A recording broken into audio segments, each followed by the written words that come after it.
আল্লাহ তাআলার শুকরিয়া আদায় করি আবার আপনাদের সামনে দাঁড়াতে পেরেছি। আমি বলেছিলাম দুর্নীতিমুক্ত বাংলাদেশ ইনশাআল্লাহ সবাইকে নিয়ে আমরা গড়ব। আল্লাহ তাআলার মেহেরবানি এবং সরকার জনগণের ভালোবাসা নিয়ে সরকার গঠন করে তাহলে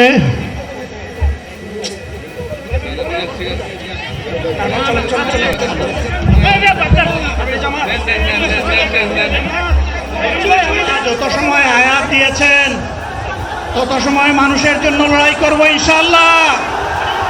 এ লড়াই বন্ধ হবে না। বাংলার মানুষের মুক্তি অর্জন হওয়া পর্যন্ত আমাদের লড়াই অব্যাহত থাকবে। জামাতে ইসলামী যদি আল্লাহর ইচ্ছা এবং জনগণের ভালোবাসায় বাংলাদেশের মানুষের সেবা করার সুযোগ পায় তাহলে মালিক হবে না, সেবক হবে ইনশাআল্লাহ।